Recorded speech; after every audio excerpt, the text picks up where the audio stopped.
আসসালামু আলাইকুম ওয়া রাহমাতুল্লাহ। নাহমাদুহু ওয়া নাস্তাঈনুহু ওয়া নাস্তাগফিরুহু ওয়া নাউযু বিল্লাহি মিন শুরুরি আনফুসিনা মান ইয়াহদিহিল্লাহু ফালা মুদিল্লা লাহু ওয়া মান yudlilhu ফালা হাদিya lahu। ওয়া নাশহাদু আন লা ইলাহা ইল্লাল্লাহু ওয়াহদাহু লা শারীকা লাহু ওয়া নাশহাদু আন্না মুহাম্মাদান আবদুহু ওয়া রাসূলুহু।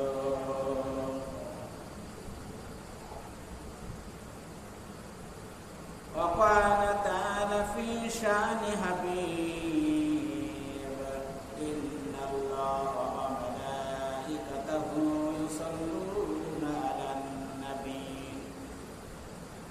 ইয়া আইয়ুহাল্লাযীনা আমানু সাল্লু আলাইহি ওয়া সাল্লিমু তাসলিমা। আল্লাহুম্মা সাল্লি আলা সাইয়্যিদিনা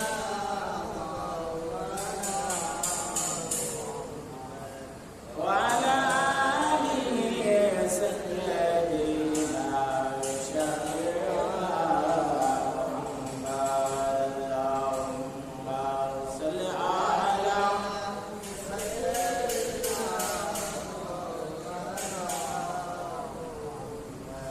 ওয়া আলা আলিহি সাইয়্যিদিনা হাবিবিনা মুহাম্মাদ।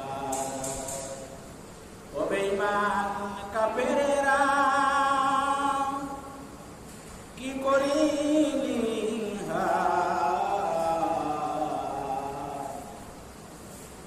কেমন করে পাথর মানলি এতিম নবীর গায়ে। আল্লাহুম্মা সাল্লি আলা সাইয়্যিদিনা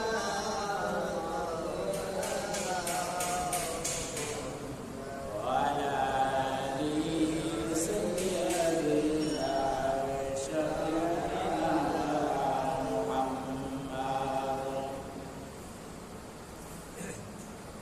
সম্মানিত হাজির,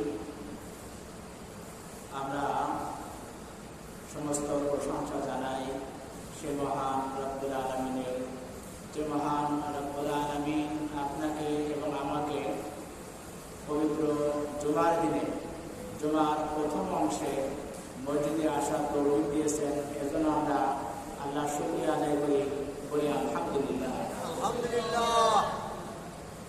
আমরা আরো আল্লাহর কাছে কৃতজ্ঞতা প্রকাশ করি এজন্য যে মহান আল্লাহ রাব্বুল আলামিন আপনাকে এবং আমাকে আরো একটি সপ্তাহ হায়াত বাড়িয়ে দিয়ে বেশি বেশি করে নেক কাজ করার তৌফিক দিয়েছেন। এজন্য আমরা শুকরিয়া আদায় করি, বলি আলহামদুলিল্লাহ। আলহামদুলিল্লাহ। লাখো কোটি দুরূদ ও সালাম সেই মহান নবীর প্রতি, যারাকে সৃষ্টি না করলে আসমান জমিন কোনো কিছুই সৃষ্টি হতো না। তারই শানে আমরা একবার দুরূদ শরীফ পড়ি, বলি সাল্লাল্লাহু আলাইহি ওয়াসাল্লাম। সম্মানিত উপস্থিতি, আমরা ধারাবাহিকভাবে আলোচনা করতেছিলাম যে সন্তানের প্রতি পিতামাতার কি দায়িত্ব কর্তব্য আছে এবং সন্তান পিতামাতার প্রতি কি দায়িত্ব পালন করবে, এটা আমরা আলোচনা করতেছিলাম। তো আলোচনার গত সপ্তাহে আমরা সর্বশেষ যে পয়েন্টটা আমরা আলোচনা করতেছিলাম সেটা ছিল যে পিতামাতাকে কষ্ট দিলে তার পরিণাম কি হয় সেটা। আজকে আমাদের প্রথম পয়েন্ট হচ্ছে পিতামাতার জন্য ব্যয় করা। সূরা বাকারার 215 নম্বর আয়াতে আল্লাহ রাব্বুল আলামিন বলেন, কুল মা আনফাকতুম মিন খায়রিন ফালিল ওয়ালিদাইনি ওয়াল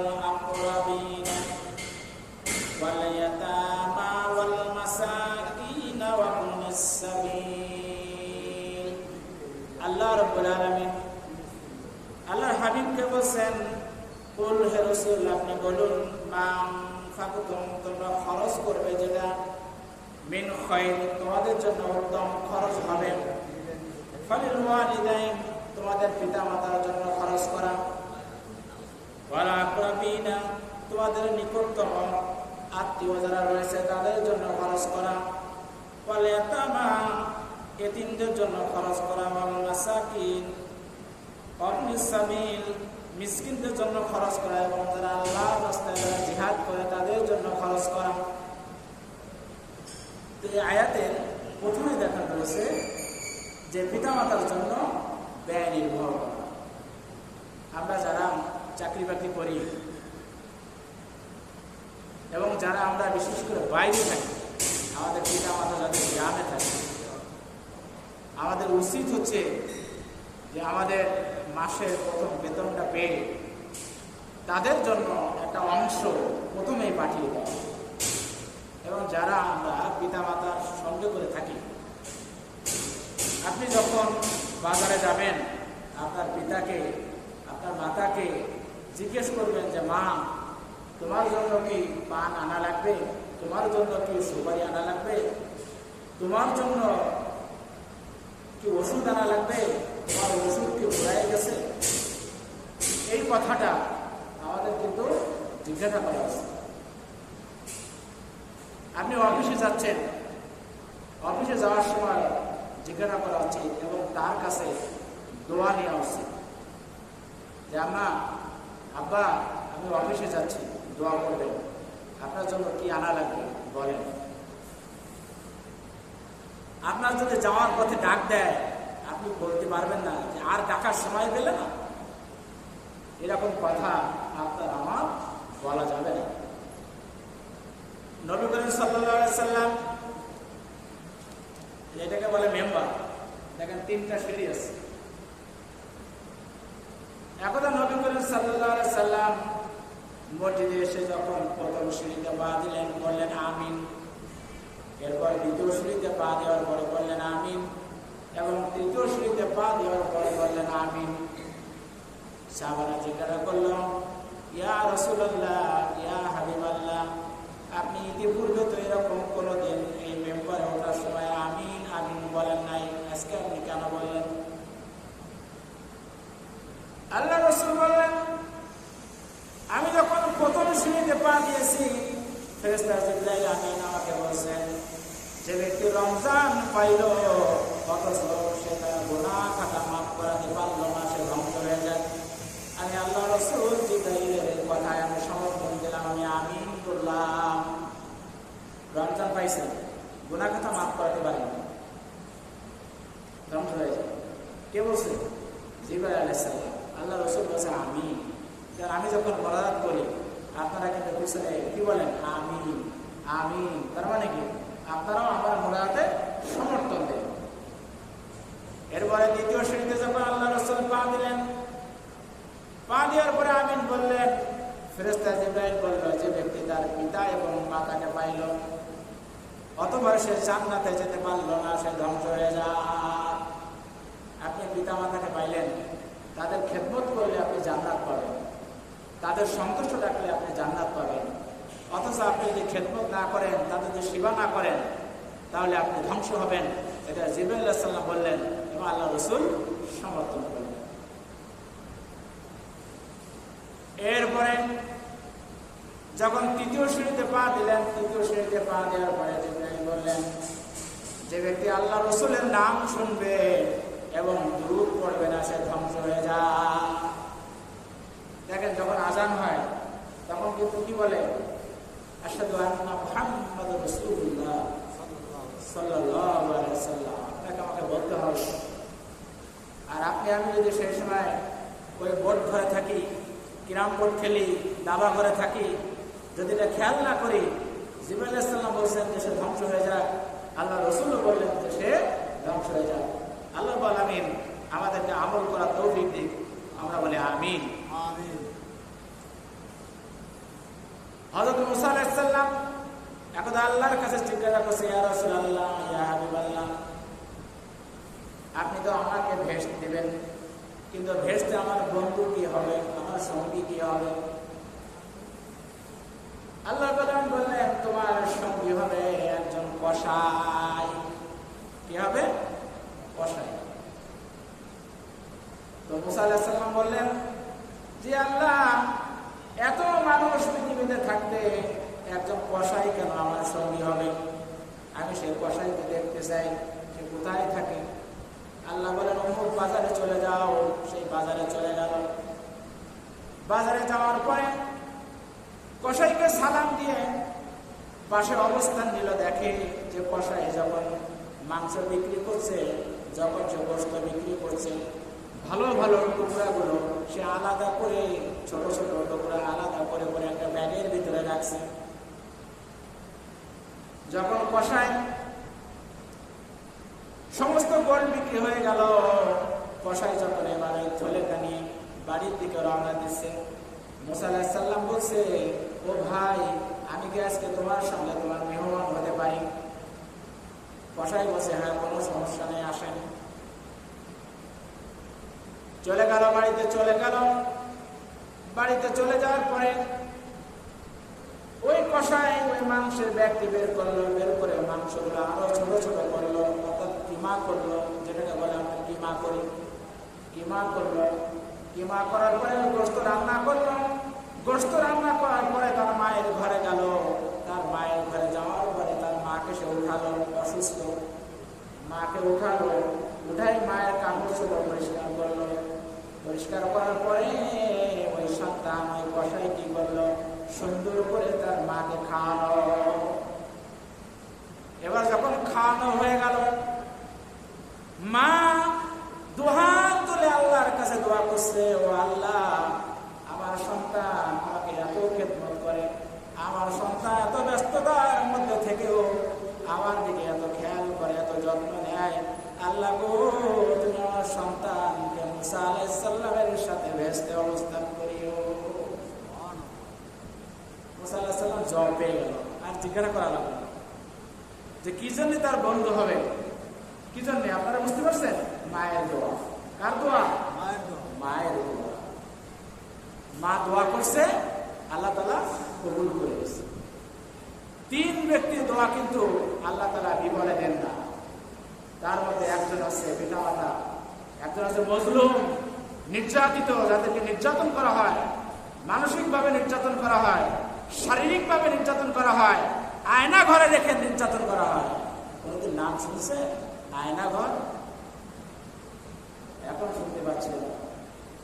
এই মজলুম আল্লাহর কাছে দোয়া করলে, বদ দোয়া করলেও আল্লাহ কবুল করবে, ভালো দোয়া করলেও আল্লাহ তাআলা কবুল করবে। আর একজন আছে মুসাফির। মুসাফিরের দোয়া কিন্তু আল্লাহ কবুল করে। মুসাফির সে যত বড় লোক হোক না কেন, যত বড় লোক হোক না কেন, যত টাকা পয়সার মালিক হোক না কেন, সে যখন মুসাফির, তখন সে কিন্তু আপনার আমার কাছ থেকে সাহায্য নিতে পারবে। ধরেন এখান থেকে চলে গেছে সে ঢাকা, কোনোভাবে তার টাকা পয়সা মায়ের হয়ে গেছে, কাছে টাকা নাই, বড় অনেক বড় লোক, তারপরও সে যদি আপনার কাছে আমার কাছে সাহায্য চায়, আপনার আমাকে সাহায্য দিতে হবে তাকে। কেননা সে মুসাফির। তার দোয়া কিন্তু আল্লাহ কবুল করবেন, তার ভালো দোয়া আল্লাহ কবুল করবেন, তার বদ দোয়া আল্লাহ তাআলা কবুল করবেন। দেখেন, তাহলে আমরা গত জুম্মায় আমরা মায়ের পিতার খেদমত সম্পর্কে অনেক কিছু আমরা জেনেছি। এবার আজকে আমরা একটা বাস্তব ঘটনা আমরা শুনব। বাস্তব ঘটনাটা হচ্ছে কুমিল্লা। এই ঘটনাটা হচ্ছে কি, কোথায়? কুমিল্লা। কুমিল্লা শহরে এক রিক্সাওয়ালা, তার একটি মাত্র সন্তান, আর কোন সন্তান সম্পত্তি নাই। এই রিক্সাওয়ালা রিক্সা চালিয়ে চালিয়ে তার ছেলেটাকে লেখাপড়া করিয়েছে, প্রাইমারি পাস করিয়েছে, এরপরে হাই স্কুলে নিয়ে গেছে, হাই স্কুলে পাস করেছে, কলেজে পাস করেছে, কলেজে পাস করার পরে সে ঢাকা বিশ্ববিদ্যালয়ে সে চান্স পেয়েছে। ঢাকা বিশ্ববিদ্যালয়, বুঝতে পারছেন? ঢাকা বিশ্ববিদ্যালয়, ঢাকা বিশ্ববিদ্যালয় বড় বিশ্ববিদ্যালয়। এই বিশ্ববিদ্যালয়ে সে চান্স পেয়েছে। চান্স পাওয়ার পরে সে বিশ্ববিদ্যালয় থেকে লেখাপড়া করেছে, লেখাপড়া করার পরে সে ভালো একটা চাকরি পেয়ে গেছে। চাকরি পাওয়ার পরে সে মস্ত বড় একটা অফিসার হয়ে গেছে। অফিসার হওয়ার পরে একটা বড় লোকের একটা সুন্দরী মেয়ের সাথে তার পরিচয় হয়েছে। এই মেয়ের সাথে সে বিবাহ বন্ধনে আবদ্ধ হয়েছে। বিবাহ বন্ধনে আবদ্ধ হওয়ার পরে সে আর বাড়ি যায় না। দিন যায়, মাস যায়, বছর যায়, ঈদ যায়, সে বাড়ি যায় না। তার এই রিক্সাওয়ালার পিতাকেও সে খবর নেয় না, মাতাকেও সে খবর নেয় না। কেননা তার পিতা রিক্সাওয়ালা, এই রিক্সাওয়ালার পিতার যদি পরিচয় দেয় তাহলে তার সমস্যা হতে পারে, এজন্য সে পরিচয় দেয় না। গ্রামের লোকেরা ঢাকা শহরে যায়, গ্রামের লোকেরা বাড়ি এসে তার পিতাকে বলে, তার মাতাকে বলে যে তোমার সন্তান তো মস্ত বড় অফিসার, অমুক জায়গায় সে অফিসার। তাদের কাছ থেকে ঠিকানা সংগ্রহ করলো। ঠিকানা সংগ্রহ করার পরে সন্তানের কাছে দেখা করার জন্য যখন অফিসে গেল, অফিসে যাওয়ার পরে দারোয়ান তাকে বাধা দিল যে চাচা আপনি কোথায় যাচ্ছেন? বলে আমি ভিতরে যাব। বলে চাচা আমি তো এই অফিসের দারোয়ান, এই গেটের দারোয়ান, আমি ভিতর থেকে অনুমতি না নিয়ে আপনাকে আমি ভিতরে যেতে দিতে পারি না। অনুমতি নেওয়ার জন্য এই দারোয়ান ভিতরে চলে গেল, তার বসের কাছে চলে গেল।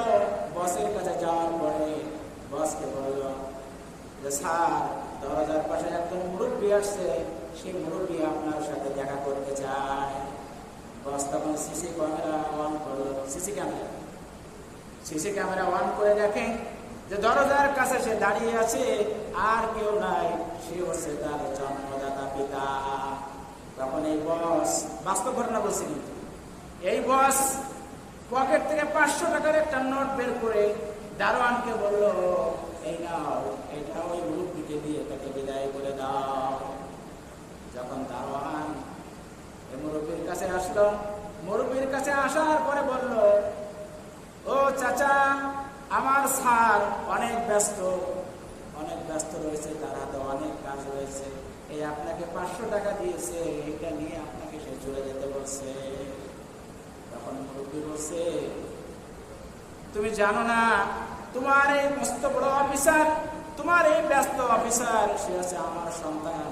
তুমি যে ভিতরে যে বলো যে আমি তার বাবা এসেছি। তখন চাচা কাঁদতে কাঁদতে চোখের পানি ফেলিয়ে দিচ্ছে আর বলছে, চাচা আমার স্যার তার সিসি ক্যামেরার মাধ্যমে আপনাকে দেখতে পেয়েছে। যখন আপনাকে দেখেও সে ভিতরে আসতে দিল না, আমি কি করে আপনাকে ভিতরে যেতে দিব? চাচা আল্লাহু আকবার বলে মাথায় হাত দিয়ে ওখানে বসে বলছে, বসে আল্লাহর কাছে হাত তুলে বলছে, আল্লাহ আমি জানি আজ যদি আমি বদদোয়া করি আমার সন্তানের লেগে যাবে। আল্লাহ গো, আমি বদদোয়া করবো না, আমি কোনো বদদোয়া আমার সন্তানকে দিতে চাই না। আমি তোমার কাছে দুহাত তুলে দোয়া করছি, আল্লাহ তুমি আমার সন্তানকে তুমি বুঝ দাও, তাকে তুমি বুঝ দান করো। এই বলে পিতা চলে গেল, বাড়িতে চলে গেল, আবার কুমিল্লা শহরে চলে গেল।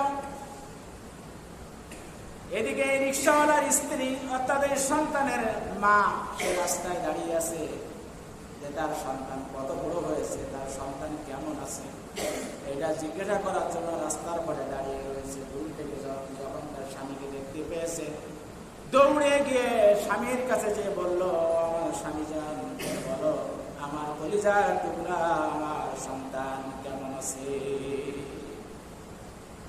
রিক্সাওয়ালা চাচা কাঁদতে কাঁদতে বলে, তোমার সন্তান মস্ত বড় অফিসার, সে অনেক ব্যস্ত, আমার সাথে সে দেখা করার সুযোগ পায় না। যখন এই কথা বলছে তখন তার স্ত্রী, রিক্সাওয়ালার স্ত্রী, সেও কাঁদতে কাঁদতে ওই মাটিতে পড়ে গেছে, মাটিতে বসে গেছে। সেও দুহাত তুলে ওই একই রকম দোয়া করছে, ও আল্লাহ আমার সন্তান বোঝে না, আমার সন্তানকে তুমি কোনো শাস্তি দিও না, তাকে তুমি কোনো পাপ দিও না, তুমি তাকে বুঝ দাও। মা বাবা এত নির্যাতিত, তারপরও কলিজার টুকরা একটা মাত্র সন্তান কোনো বদদোয়া দিতে পারে নাই।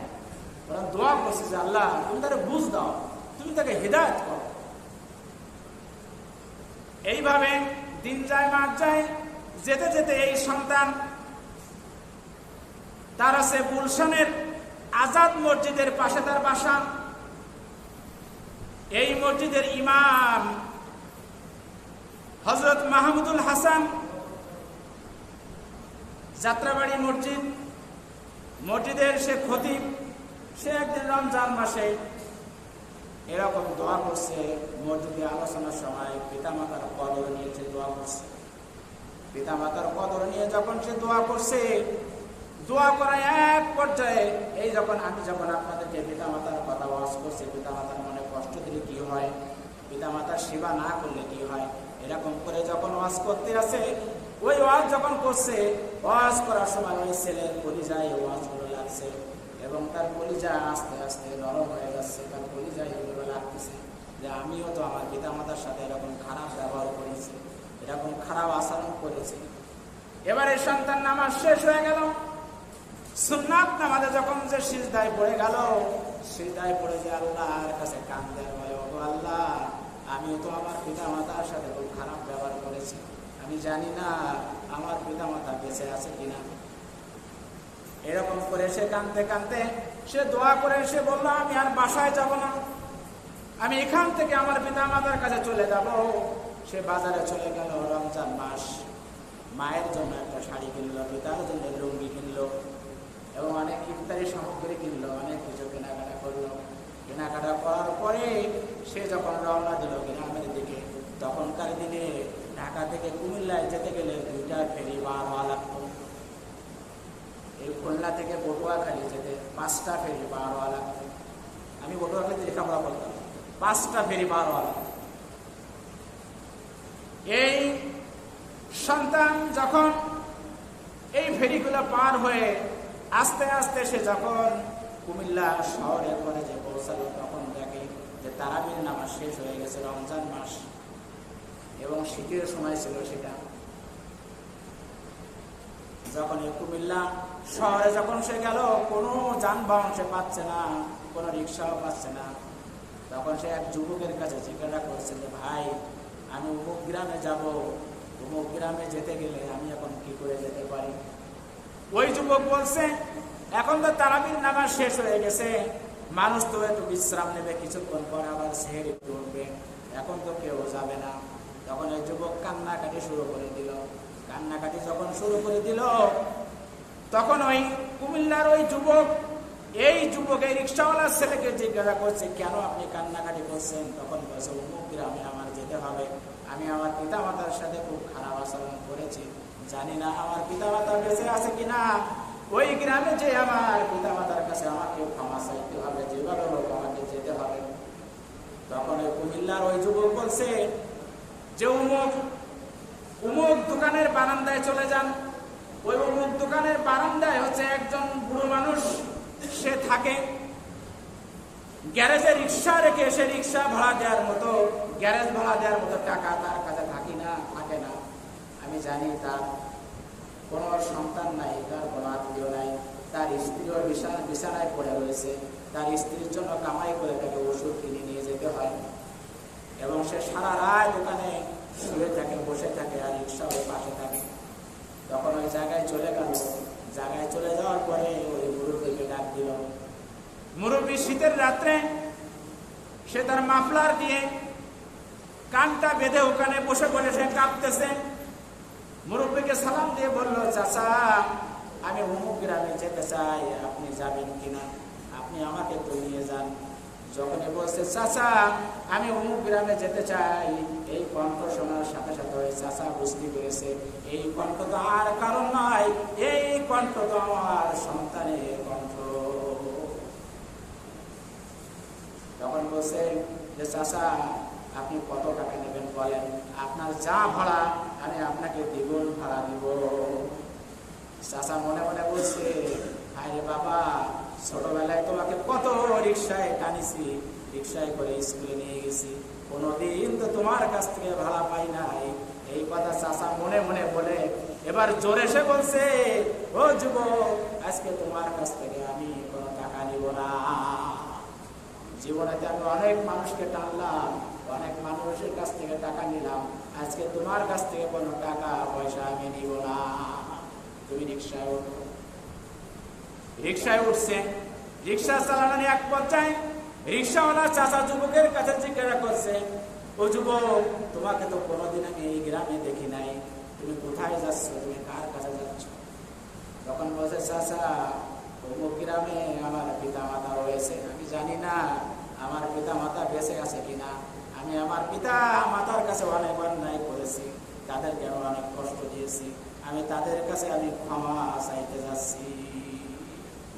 যখনই বলছে ক্ষমা চাইতে যাচ্ছি, চাচা রিক্সা থেকে নেমে দমাস করে নিচে পড়ে গেল, তার মুখ থেকে মাফলার খানা সরিয়ে বলল। তখন এই ছেলে চিনতে পারলো যে তার বাবা রিক্সায়। এবার ছেলে বাবাকে কোলে তুলে নিয়ে ওই রিক্সায় বসিয়ে এবার নিজে রিক্সা টানতে টানতে বাড়িতে চলে গেল। দেখেন, তাহলে পিতামাতার দোয়া কবুল হয়? কবুল হয়? হয়। আমরা তো বিশ্বাস করি না। এটা বাস্তব ঘটনা বললাম, যে কোরআন হাদিস শুনি মনে করি যে এটা বকেয়া, বাকিতে কি হবে। আপনি 6 লক্ষ টাকা, 7 লক্ষ টাকা, 8 লক্ষ টাকা খরচ করে হজে যাবেন, আপনার হজ কবুল হবে কি না হবে তার কোনো গ্যারান্টি নাই। কিন্তু আপনি আপনার পিতামাতার দিকে নেক নজরে তাকান, আপনার একটা কবুল হজে সওয়াব হবে, বলেন সুবহানাল্লাহ। আপনি দিনে যতবার তাকাবেন ততবার আপনার কবুল হজের সওয়াব। এখন মনে করেন চিন্তা করেন যে যাদের পিতা মাতা বেঁচে নেয়, যে হয়তো অনেকে আছে না এরকম যে পিতাও বেঁচে নেয়, মাথাও বেঁচে নেয়, তারা কি করবে? তাদের জন্য কি করণীয় আছে? তাদের জন্য করণীয় হচ্ছে, এটাও আল্লাহ তাআলা কোরআনে শিখিয়ে দিয়েছেন। সূরা বনী ইসরাঈলের 23 নম্বর আয়াতে আল্লাহ পাক বলেন, রব্বিরহামহুমা কামা রাব্বায়ানি সগীরা। দোয়া করতে হবে। আমরা দোয়ার আয়োজন করি, আজকেও দেখেন আমাদের মসজিদে দোয়ার আয়োজন আছে, দোয়া করাই। আপনি আপনার পিতার জন্য আমাকে দিয়ে দোয়া করাবেন, আপনার মাতার জন্য দোয়া করাবেন। আমার দোয়া কবুল হতেও পারে, নাও হতে পারে, কোনো গ্যারান্টি নেই। কিন্তু আপনি আল্লাহর কাছে দোয়া করলে আল্লাহ তাআলা আপনার দোয়া কবুল করবেন। আপনি কিভাবে দোয়া করবেন? আপনি কবরস্থানে যাবেন, আসসালামু আলাইকুম ইয়া আহলাল কুবুর, সূরা ফাতিহা পড়বেন বিসমিল্লাহর সাথে, সূরা ইখলাস পড়বেন 3 বার, কয়েকবার দুরূদ ইব্রাহিম পড়বেন। আপনি হাত তুলে দোয়া করবেন আল্লাহর কাছে, আল্লাহ আমার মা বাবাকে জান্নাতুল ফিরদাউস দান করুন। বাংলায় করবেন, আপনি আরবিতে পারেন না, বাংলায় করেন। আল্লাহ আমার পিতামাতার কবরকে জান্নাতের টুকরা বানিয়ে দিন। আল্লাহ আমার পিতামাতার কবরে আলো দিয়ে দিন, আমার পিতামাতার কবরকে প্রশস্ত করে দিন, আমার পিতামাতার কবরে জান্নাতের পোশাক পরিয়ে দিন, আমার পিতামাতার কবরকে নূর দিয়ে আলো দিয়ে পূর্ণ করে দিন, আমার পিতামাতার কবরের পাশে জান্নাতের একটা দরজা করে দিন। এভাবে আপনি দোয়া করবেন। আপনার প্রথম কাজ পিতামাতার জন্য দোয়া করা। এরপরে 2 নম্বর কাজ হচ্ছে আপনি তাদের জন্য ইস্তেগফার করবেন। ইস্তেগফার করবেন, ক্ষমা চাইবেন, তাদের জন্য ইস্তেগফার করবেন, আস্তাগফিরুল্লাহ। নিজের জন্য ইস্তেগফার করবেন। শুধু যে ইস্তেগফার করলে আপনার পিতামাতার উপকার হবে তা না, যে ব্যক্তি ইস্তেগফার করে তার নিজের উপকার হয়। যেমন যদি কেউ ইস্তেগফার করে তাহলে আল্লাহ তাআলা তার যাবতীয় বিপদ আপদ থেকে মুক্ত করে দেন।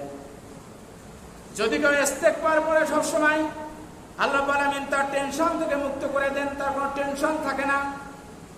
আল্লাহ রাব্বুল আলামিন তার রিজিকের ব্যবস্থা করে দেন, তার রিজিকের কোনো চিন্তা রাখে না। কোন দিক থেকে কোথা থেকে তার রিজিক চলে আসবে সে নিজেও কল্পনা করতে পারবে না। যদি ইস্তেগফার করা হয় তাহলে আপনার উপর কোনো কঠিন আযাব আসবে না। কত আযাব আসে না? করোনা কত বড় আযাব আসলো না, ডেঙ্গু আসতেছে না, এরকম দেখেন এক এক সময় এক এক রকমের আযাব আমাদের ঘরে আসতেছে। আল্লাহ রাব্বুল আলামিন সব আযাব থেকে আপনাকে মুক্ত করবেন। এবং আপনি যদি ইস্তেগফার করেন তাহলে আপনার কোনো দোয়া বিফলে যাবে না। আরেকটা বাস্তব ঘটনা শোনেন। এখনকার দিনে ইন্টারনেটের কারণে এই দেখেন আমার বক্তব্য কিন্তু আমি ভিডিও করতেছি, এটাও কিন্তু ইন্টারনেটে আমি ছেড়ে দিই। এরকম ইন্টারনেটে কিন্তু এখন অধিকাংশ কিন্তু হুজুররা, অধিকাংশ বক্তারা সে নিজে না করলেও অন্যরা তার ওয়াজ করে দিয়ে ছেড়ে দেয়। সবাই কিন্তু আজকালকার বক্তাকে চেনে। যেমন দেখেন মিজানুর রহমান আজহারি, আল্লামা সাইদি সাহেব, এরকম ব্যক্তিদের চেনে না বা জানে না, এরকম লোক কিন্তু খুব কমই আছে, ঠিক কিনা? ঠিক এমনি ভাবে সেই জামানার একজন বড় আলেম ছিল ইমাম আহমদ বিন হাম্বলি রহমাতুল্লাহ আলাইহি। এরকম কিন্তু 4 জন প্রসিদ্ধ ইমাম রয়েছে। যেমন আমরা কিন্তু ইমাম আবু হানিফার অনুসারী, আমরা অধিকাংশ ইমাম আবু হানিফাকে মেনে চলি। ইমাম শাফি রহমাতুল্লাহ আলাইহি রয়েছে, ইমাম হাম্বলি রহমাতুল্লাহ আলাইহি রয়েছে, ইমাম মালিক রহমাতুল্লাহ আলাইহি রয়েছে। এই 4 জন প্রসিদ্ধ ইমাম রয়েছে। তো ইমাম আহমদ ইবনে হাম্বলি যেই জামানায় ছিল, সেই জামানায় এরকম ইন্টারনেট ছিল না, সবাই ওনাকে চিনতেন না। উনি বড় মুহাদ্দিস ছিলেন, অনেক বড় আলেম ছিলেন, উনি হাদিস সংগ্রহ করতেন। তো এরকম হাদিস সংগ্রহ করতে করতে এক এলাকা থেকে অনেক দূরের এক এলাকায় চলে গেল। দূরের এলাকায় চলে যাওয়ার পরে সেই মসজিদে উনি ঈশার নামাজ আদায় করলেন। ঈশার নামাজ আদায় করার পরে ঈশার নামাজে শেষ হওয়ার পরে উনি বারান্দায় যে বিছানা পাতালেন, একটু রেস্ট নেওয়ার জন্য উনি ব্যবস্থা করলেন। তখন মসজিদের খাদেম সবাই চলে যায়, কিন্তু খাদেম কিন্তু শেষে যায়। খাদেম যখন ওই দরজা জানালা বন্ধ করতে গেছে, দেখে ওই মুরব্বী বসে আছে। বলছে, মুরব্বী আপনি এখানে কেন বসে আছেন? এখানে থাকা যাবে না। তখন বলছে যে, বাবা আমি আজকে রাতটা এখানে থাকতে চাই, আগামীকাল আমি তোমাদের এখানে ফজরের মুসল্লি হতে চাই, ফজরের নামাজটা পড়তে চাই, আমাকে আজকের রাতটা থাকতে দেন। ওই খাদেম বলছে, আপনি কি সহজে যাবেন নাকি আপনাকে আমি বের করে দিব? এত বড় মাপের একজন আলেম, সে কিন্তু তার পরিচয় দেয় নাই। কিন্তু আপনি আমি যদি সামান্য একটু ক্ষমতা পাই, সেই ক্ষমতার জোরে বলি, কি বলি, চেনো আমারে? আমি কি, আমাকে চেনো? আমাকে তুমি জানো তোমার আমি কি করতে পারি? ক্ষমতা দেখায়। আজ আপনার ক্ষমতা আছে, কাল নাও থাকতে পারে। কিন্তু ইমাম কোনো কথা বললেন না, আস্তে করে চলে গেলেন। হাঁটতে হাঁটতে এক বাজারে চলে গেলেন। এই ঘটনা বলে আমি আলোচনা শেষ করব। চলে গেলেন, বাজারে চলে যায়, দেখে এক যুবক রুটি বানাচ্ছে। তখন যুবকের কাছে যে বলছে, যুবক আমি রাতের বেলায় তোমার এখানে একটু থাকতে চাই, তুমি কি আমাকে একটু জায়গা দিবা? বলছে, হ্যাঁ আমি থাকতে পারেন চাচা, সমস্যা নাই। তখন এই ইমাম তার হাদিস বের করে হাদিস পড়ছে, কিন্তু যুবকের দিকে খেয়াল করে। যুবক যখন আটা নেয়, আটা নেওয়ার সময় বলে আস্তাগফিরুল্লাহ। ওটা যখন সে বিলায় তখন বলে আস্তাগফিরুল্লাহ। ওটা যখন যে তাওয়ায় দেয়, তাওয়ায় দেওয়ার সময় বলে আস্তাগফিরুল্লাহ। যখন সে তাওয়া থেকে উল্টায় তখনও বলে আস্তাগফিরুল্লাহ। যখন সেটা বিক্রি করে, বিক্রি করার সময় বলে আস্তাগফিরুল্লাহ। যখন সে টাকা নেয় তখন বলে আস্তাগফিরুল্লাহ। ইমাম এটা খেয়াল করছে, আহমদ ইবনে হাম্বল এটা খেয়াল করছে। খেয়াল করার পরে যুবকের কাছে জিজ্ঞাসা করছে, ও যুবক তুমি দেখছি সবসময় আস্তাগফিরুল্লাহ বলছো, তুমি কেন এটা আস্তাগফিরুল্লাহ সবসময় বলছো? বলছে যে, হুজুর এই আস্তাগফিরুল্লাহর কারণে আমার একটা দোয়া ব্যতীত আমি যে দোয়া করেছি আমার সেই দোয়া সাথে সাথে কবুল হয়ে গেছে, মাত্র একটা মাত্র দোয়া আমার কবুল হয় না। তখন হুজুরের উৎসাহ আরো বেড়ে গেল। বলছে, তোমার কোন দোয়াটা কবুল হয় নাই? বলছে যে, হুজুর আমি গরিব মানুষ, আমি রুটিওয়ালা, আমি এই রুটি তৈরি করি, এই দোকান ফেলে। আমি শুনেছি এই জামানায় একজন বড় মুহাদ্দিস, একজন মস্ত বড় আলেম রয়েছে, সে আলেম হচ্ছে ইমাম আহমদ ইবনে হাম্বল। আমি তার কাছে একটু যেতে চাই, আমি তার কবলে একটু চুমা দিতে চাই। আল্লাহ রাব্বুল আলামিন আমার এই দোয়াটা কবুল করে নাই, আমার এই দোয়া বাদে আল্লাহ রাব্বুল আলামিন আমার সমস্ত দোয়া কবুল করেছে। হুজুর তখন উঠে দাঁড়িয়ে তাকে বুকের মধ্যে কোলে নিয়ে তার কবরে চুম্মা দিয়ে বসে, ও যুবক তোমার এই দোয়াটা কবুল হয়ে গেছে, আমি নিজেই হচ্ছে আনা আহমদ ইবনে হাম্বল। দেখেন তাহলে আল্লাহ দেখেন তার দোয়া কেমন করে কবুল করছে। তাকে যেতে হয় নাই আহমদ ইবনে হাম্বলের কাছে, আহমদ ইবনে হাম্বলকে তার কাছে পাঠিয়ে দিয়েছে। বলেন আল্লাহু আকবার। আল্লাহু আকবার। দেখেন, তাহলে এইভাবে আপনিও আপনার মায়ের জন্য, মৃত পিতা মাতার জন্য দোয়া করবেন। দোয়া করার পরে আল্লাহ রাব্বুল আলামিন আপনার দোয়া কবুল করে নেবেন। এবং আরো একটা কাজ আপনি করবেন, সেটা আছে এই যে আপনার আব্বা আম্মা যদি কোনো ওসিয়াত করে গিয়ে থাকে, সেই ওসিয়াত পূরণ করবেন। যদি ঋণগ্রস্ত থেকে থাকে, আপনি ঋণ পরিশোধ করবেন। এবং তার যে আত্মীয় স্বজন রেখে গেছেন, সেই আত্মীয় স্বজনের সাথেও আপনাকে ভালো ব্যবহার করতে হবে। অনেক আলোচনা ছিল, আমি আরো আলোচনা রেডি করে নিয়ে আসছিলাম, কিন্তু আসলে